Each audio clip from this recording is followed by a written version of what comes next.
Everybody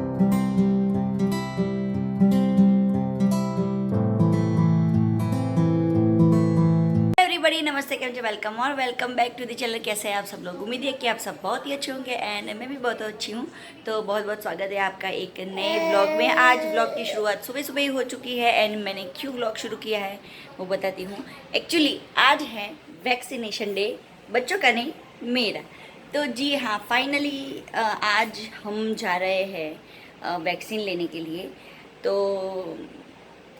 and हो गया है फाइनली। लाइक बहुत कब से ना, लास्ट साल भर से सब लोग कोई इंतज़ार कर रहा था कब वैक्सीन आए, कब वैक्सीन आए। एंड फाइनली वो दिन आ भी चुका है, वैक्सीन भी आ चुकी है एंड आज बारी है मेरी वैक्सीन लेने की। एंड लास्ट वीक टूना ने ले ली थी, तो हो सकेगा तो मैं ज़रूर से आप सबके साथ शेयर करूँगी कि कुणाल का एक्सपीरियंस कैसा रहा। एंड मेरा तो मैं आप सबके साथ शेयर करूँगी कि वैक्सीन लेने के बाद कैसा रहा। हालांकि हर एक इंसान का बॉडी डिफरेंट डिफरेंट होता है, तो सिम्टम्स भी डिफरेंट होते हैं, सब कुछ डिफरेंट होता है। तो हम किसी के साथ कंपेयर बिल्कुल नहीं कर सकते कि ऐसा ऐसा हुआ या ऐसा नहीं हुआ, है ना। तो लेट्स सी, वहाँ तो मैं व्लॉग नहीं शूट कर पाऊँगी, लेकिन वैक्सीन लेने के आने के बाद घर पे आपको ज़रूर मिलूँगी एंड थोड़ी सी अपडेट दूँगी कि वैक्सीन लेने के बाद क्या क्या एक्सपीरियंस होता है। आई नो सबको ही इंतज़ार रहता है कि वैक्सीन लेने के बाद क्या होगा, राइट। क्योंकि ज़्यादातर तो फीवर है, हेडेक है, फिर वही सब कुछ नॉर्मल जो सिम्टम्स होते हैं वही होते हैं, और कुछ खास इतना कुछ होता नहीं है। फीवर तो जनरली फीवर आता ही आता है, जैसे बच्चों को भी लेते हैं तो बच्चों को भी तो आता है फीवर। तो हो सकता है आए, किसी को नहीं भी आता है, ऐसा भी हो सकता है। तो लेट्स सी क्या कैसे होता है वो मैं ज़रूर आप सबके साथ शेयर करूँगी एंड मिलते हैं वैक्सीन लेने के आने के बाद। दिस इज सारांश ब्रेकफास्ट। सारांश, wow, it looks so yummy. You don't want jam on that? Only bread, butter and cheese? Oh, your bread is so crispy, huh, Saransh? Take it then. You add Take it. butter? No no no. घर एकदम neat and clean हो चुका है। Everything is clean and organised. और अभी आजकल ना ये मैट यहाँ पे रहती है एंड जियांश यहाँ पे ही खेलता रहता है, तो ये भी क्लीन हो चुका है।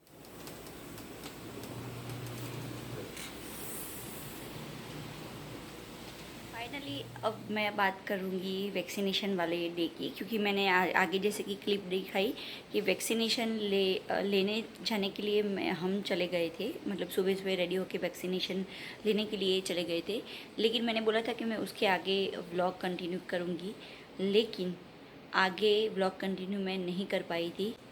मुझे आई थिंक 2-3 घंटे के बाद थोड़ा थोड़ा हेडेक शुरू हो गया था। मतलब इतना ज़्यादा नहीं, लेकिन थोड़ा थोड़ा। वो बोला था कि शायद नॉर्मल होता है हेडेक, तो मेरा हेडेक थोड़ा थोड़ा शुरू हो गया था। तो मुझे रात को, थर्सडे वाली रात को एक्सट्रीमली बॉडी पेन शुरू हो गया थर्सडे रात को। तो मैंने फिर पैरासीटामोल, जो है फीवर नहीं आया था लेकिन मैंने फिर भी पैरासीटामोल जो हमारी होती है वो ले ली, फीवर की, बॉडी पेन के, वो सब की। तो मतलब रात को और ज़्यादा एकदम नींद में फीवर ना आए, इस वजह से वो हो गया। फिर बारी आती है फ्राइडे की। तो फ्राइडे को सुबह तक बॉडी एक इतना ज़्यादा था, मतलब बॉडी पेन इतना ज़्यादा हो रहा था, ज़्यादा पेन हो रही थी बॉडी में, पूरी बॉडी में एक्सट्रीम। खड़े भी नहीं हुआ जा रहा था मुझसे, इतनी ज़्यादा बॉडी पेन हो रहा था। फिर दोपहर को 12-1 बजे जो हाई फीवर हुआ है, मतलब बहुत ही ज़्यादा एक्सट्रीम हाई फीवर हो गया था। एंड मुझे खुद से ही अंदर से पता चल रहा था कि बहुत ही मेरी जो बॉडी है बहुत ज़्यादा गर्म हो रही है। एंड फिर मैं दोपहर को दवाई लेके, विक्स लगा के फिर मैं सो गई। एंड शाम के तकरीबन आई थिंक 5-5:30 हुए होंगे, एंड तब मेरा जो फीवर है वो बिल्कुल ही डाउन हो गया। ये जो फीवर आया है, मतलब वो कुछ 5-6 घंटे के लिए ही आया एंड एकदम एक्सट्रीम फीवर आ गया। एंड फिर एकदम ही सडनली पसीना पसीना हो गया बॉडी में एंड मतलब ठंडा फील हुआ बॉडी में। जो इंटरनल गर्म फील हो रहा था उसके बदले मुझे थोड़ा सा नॉर्मल लगने लगा। तो मैं समझ गई कि अभी मेरा फीवर एकदम डाउन हो चुका है। मैंने मेजर किया तो डाउन हो ही चुका था, लेकिन थोड़ी बहुत जो बोलते हैं ना कि वीकनेस पूरी 2 दिन तक रही मुझे, थर्सडे भी रही एंड फ्राइडे भी रही, दोनों दिन वीकनेस रही थी मुझे। तो एंड फिर सैटरडे तो एज़ यूजुअल नॉर्मल हो गया था। तो यानी कि कहने का मतलब यही है कि वैक्सीन लेने के बाद ये थोड़ी बहुत दिक्कत आती है। एंड सेम मेरा जैसा सेम हुआ था वैसे ही सेम कृणाल के साथ भी हुआ था। सेम मैंने जैसे रूटीन बताया सेम उनका भी ऐसे ही हुआ था। थर्सडे को उनको कुछ फील नहीं हुआ, फिर रात को उनको लगा कि बहुत बॉडी एक हो रहा है, बॉडी पेन हो, मतलब वही बॉडी पेन हो रहा है, तो उन्होंने पैरासीटामोल ली, सो गए। एंड फिर दूसरे दिन उनको भी दोपहर को बहुत ही ज़्यादा हाई फीवर आया एंड शाम के 6 साढ़े 6 बजे तक एकदम उनको भी बहुत नॉर्मल हो गया। तो ये एक हुआ था। लेकिन मेरे साथ एक एक्स्ट्रा हुआ कि मेरे जिस हाथ में मैंने वैक्सीन ली थी वो हाथ बिल्कुल उठ भी नहीं रहा था, वो बहुत ही ज़्यादा दर्द कर रहा था। आइस लगाया तो उससे 2-3 दिन कंटिन्यूस आइस लगाने से बिल्कुल ही ठीक हो गया। तो बस यही था मेरा एक्सपीरियंस। वैसे तो वैक्सीन लेना तो कभी भी हमें वैक्सीन तो लेनी ही पड़ेगी एंड सबको ही लेनी पड़ेगी। एंड ऐसा भी है कि ज़रूरी भी नहीं है कि हर एक को सिम्टम सेम ही आए। किसी किसी को कुछ भी नहीं होता, किसी को 2-3 दिन तक फीवर रहता है, किसी को ठंड लग के फीवर हो जाता है, किसी को हेडेक हो जाता है। बहुत ही ज़्यादा अलग अलग डिफरेंट सिम्टम्स होते हैं सबके। तो या एंड फाइनली फर्स्ट डोज हमने ले लिया है and I think after 3 month दूसरा डोज लेना है। So waiting for the second dose and उम्मीद है कि ये जल्दी जो कोरोना है उससे हम बाहर आ जाए। लेकिन वैक्सीन लेने के बाद भी ऐसा नहीं है कि हमें सेफ्टी का ध्यान नहीं रखना है। सैनिटाइज़र, मास्क वो हमेशा ही साथ में लेके ही चलना पड़ेगा एंड पता नहीं कब तक लेके चलना पड़ेगा और यूज़ करना पड़ेगा। सो फिर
आज का जो व्लॉग होने वाला है वो 3-4 दिनों का थोड़ा थोड़ा करके कंबाइन करके मैंने व्लॉग बनाया था। एक्चुअली मैंने सोचा था कि वैक्सीनेशन वाला जो व्लॉग है वो मैं थोड़ी सी क्लिप डाल दूँगी, लेकिन फिर वो 1 या 2 ही मिनट का हो रहा था, तो फिर मैंने थोड़ी थोड़ी करके क्लिप ऐड करी है उसमें। तो हो चुका है डिनर का, और डिनर में आज बनने जा रहा है पूरन पोली।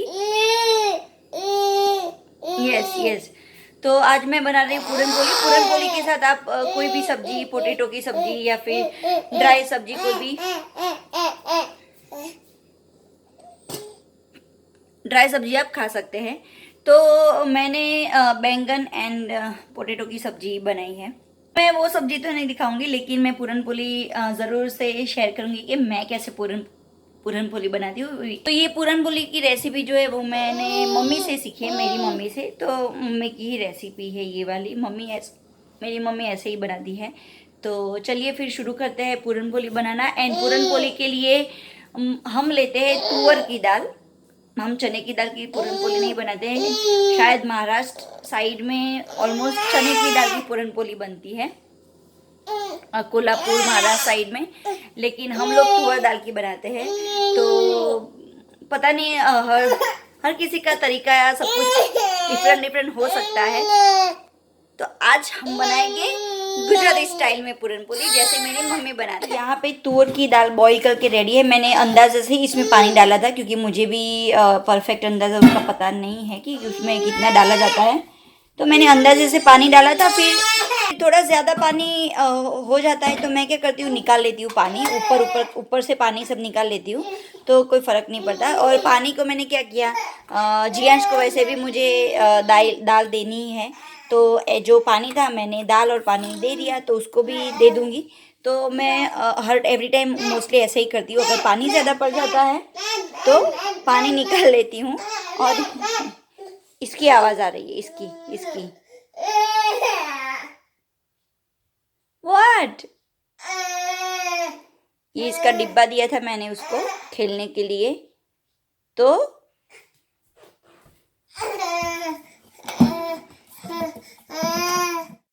पूरन पोली का वो जो बेसन बनाने के लिए मैंने बड़े बड़े 3 से 4 चम्मच घी लिया है। इसमें थोड़ा सा घी अगर ज़्यादा होता है तो बहुत अच्छी लगती है। एंड घी एकदम से बराबर गर्म होने के बाद हमने जो ये दाल को बॉईल करके रखा था और मैंने जो उसका एक्स्ट्रा पानी था वो भी निकाल दिया था, उस दाल को मैंने घी में डाल दिया है। एंड मैं बहुत ही मीडियम आंच पे उसको पकाऊंगी। बहुत ही अगर ज़्यादा आंच पे पकाऊंगी तो वो जल्दी से अच्छे से पकेगी नहीं, एंड कच्चा टेस्ट भी आता है। एंड इसमें थोड़ा सा ज़्यादा टाइम लगता है पकने में, कच्ची दाल को टेस्ट में आने के लिए। तो बस अभी दाल थोड़ी एक मैंने 15 मिनट तक उसको ऐसे ही पकाया। देन उसके बाद मैंने जो ये हमारा गुड़ है यानी कि जैगरी आप बोल सकते हो, उसको मैंने श्रेड कर लिया था, यानी कि छोटे छोटे पीस में काट लिया था और छील लिया था यानी कि। और बस मैंने ऐसे अंदाजे से ही गुड़ को डाला है। मैं यहाँ पे चीनी नहीं डाल रही हूँ, आप चाहे तो चीनी भी डाल सकते हैं, लेकिन गुड़ वाली टेस्ट बहुत ही ज़्यादा अच्छी लगती है मुझे, तो मैंने यहाँ पे गुड़ डाल दिया है। एंड गुड़ को अच्छे से, और दाल को, गुड़ को, एंड हमारा जो घी है वो अच्छे से उसको हम पकने देंगे। आप देख रहे हैं अभी बहुत ही पतला है, लेकिन उसके बाद थोड़ी देर के बाद वो थोड़ा सा थिक हो जाएगा। एंड उसके बाद मैंने यहाँ पे इलायची पाउडर डाल दिया था, एंड उसको कंटिन्यूअसली उसको मिक्स करती रहूँगी बीच बीच में, ताकि वो नीचे से चिपके नहीं, और अगर चिपक जाती है तो टेस्ट ख़राब आता है इसीलिए। ये जो मैं पूरन पोली का बेसन है, उसको बेसन बोलते हैं, तो उसको बेसन को अच्छे से पकाना पड़ेगा क्योंकि थोड़ा सा पानी ज़्यादा लग रहा है, उसमें थोड़ा सा पानी ज़्यादा रह गया है, तो उसको अच्छे से पकाना पड़ेगा। और वैसे भी वो ठंडा होगा तो वो अपने आप ही ठीक हो जाएगा। एंड वो एकदम हार्ड भी नहीं होना चाहिए, बिल्कुल थोड़ा सा सॉफ्ट होना चाहिए। और जो दाल होती है वो पूरी मतलब बड़ी बड़ी नहीं रहनी चाहिए। मतलब मेरी मम्मी ऐसे ही बनाती है, तो मैं भी ऐसे ही बनाती हूँ। तो बस मैंने अभी इलायची डाल के, आप चाहे तो ड्राई फ्रूट भी डाल सकते हैं, लेकिन मुझे ना ड्राई फ्रूट बिल्कुल अच्छी नहीं लगती इसमें, तो मुझे प्लेन खानी ज़्यादा अच्छी लगती है। ड्राई फ्रूट में थोड़ा ज़्यादा टेस्ट डाइवर्ट हो जाता है, मुझे ऐसा लगता है, तो मैं ड्राई फ्रूट नहीं डालती हूँ, मैं सिंपल ही बनाती हूँ। आप चाहे तो ड्राई फ्रूट भी डाल सकते हैं। तो बस वो होती है हमारी बेसन जो है वहाँ पे अच्छे से पक रहा है, और बीच बीच में मैं उसको मिक्स करती रहूँगी।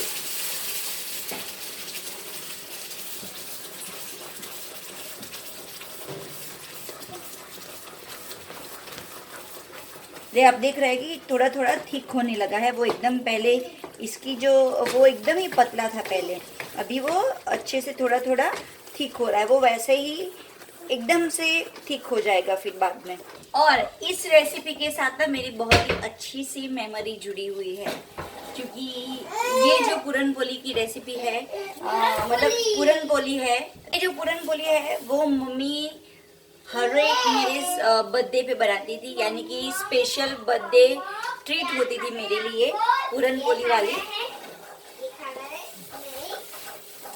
अगर बर्थडे है एंड पूरन पोली नहीं बनी है तो मेरा बर्थडे हमेशा अधूरा होता था। तो मम्मी हमेशा से मेरे बर्थडे पे पूरन पोली ज़रूर बनाती थी, एंड एवरी बर्थडे पे बनाती थी। और कुछ भी नहीं, मुझे पूरन पोली चाहिए होती थी, एंड मैं बहुत ही अच्छे से खाती थी उसको।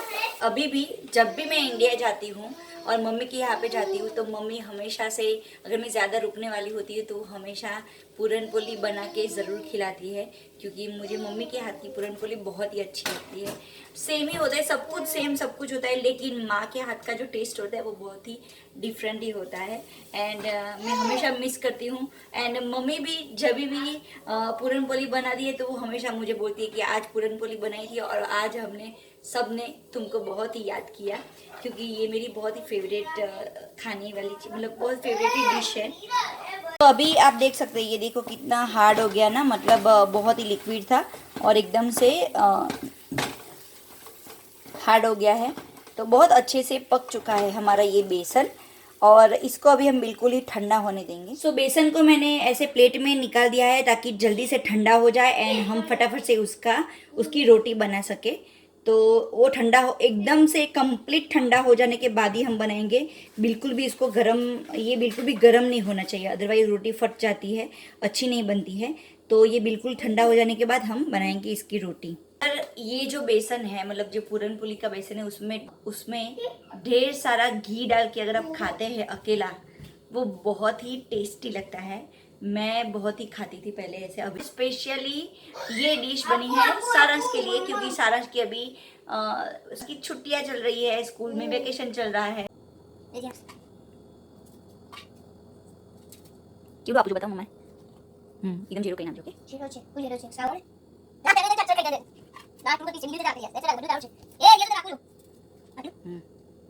तो पूरन पोली का जो बेसन है, यानी कि उसका जो मावा है, वो बिल्कुल ही ठंडा हो चुका था। एंड मैं यहाँ पे हमारी जो व्हीट फ्लावर का आटा है, यानी कि रोटी का आटा है, वही सेम आटा बनाना है। जैसा ही हम रोटी का आटा बनाते हैं वैसे ही बनाना है, लेकिन थोड़ा सा हार्ड रखना है। रोटी का आटा एकदम सॉफ्ट होता है, इसका आटा थोड़ा सा हार्ड होता है। बाकी जो प्रोसेस होता है वो सेम ही होता है, आटे गूंदने का सब कुछ।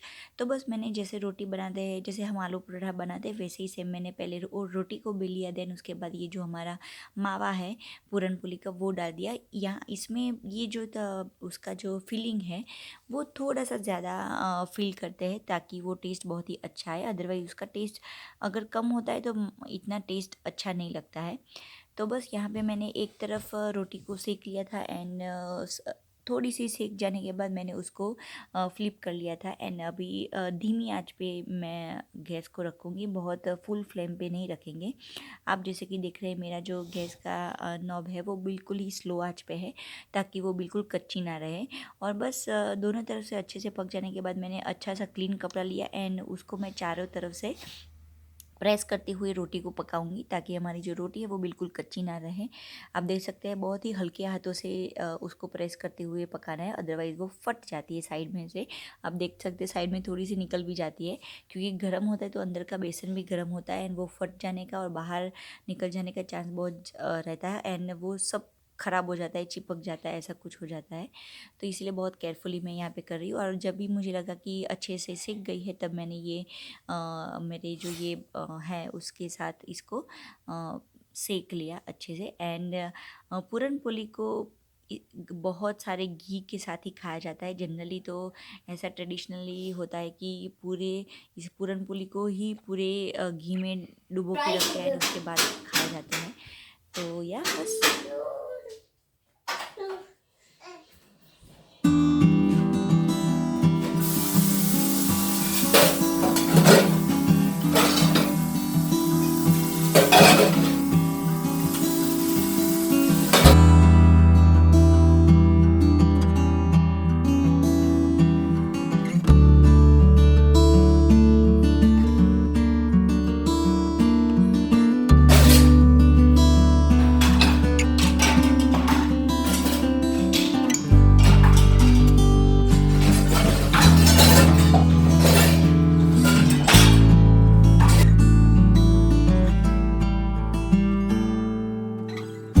सारा काम भी हो गया है, हम सबका डिनर हो चुका है। एंड बहुत ही टेस्टी बनी थी, यानी कि अच्छी बनी थी पूरन पोली। बहुत टाइम के बाद मैंने बनाई थी, एंड शायद पहली बार ही मैंने रेसिपी भी शेयर करी थी आप सबके साथ। तो मैंने आई थिंक काफ़ी टाइम के बाद पूरन पोली बनाई है। तो बस आज का जो वीडियो था वो छोटे छोटे मतलब क्लिप में था, यानी कि पूरे 1 या 2 दिन कंटिन्यूस नहीं था। मैंने वैक्सीनेशन वाले डे का शूट किया, फिर उसके 2-3 दिन के बाद का शूट किया, देन उसके दूसरे दिन शूट किया। ऐसे करके मैंने मिक्स मैच करके आज का व्लॉग है। तो कि आप सबको ये व्लॉग अच्छा लगा होगा और आपने एंजॉय किया होगा। अगर आपने इस व्लॉग को एंजॉय किया है तो प्लीज़ मेरी चैनल को सब्सक्राइब करना बिल्कुल ना भूलें। एंड बने रहिए मेरे चैनल के साथ, यानी कि 43 ब्लॉग चैनल के साथ। एंड जल्दी से मिलूंगी मैं आपको एक नए वीडियो में एक नई पॉजिटिविटी के साथ। के लिए बाय एवरीबॉडी।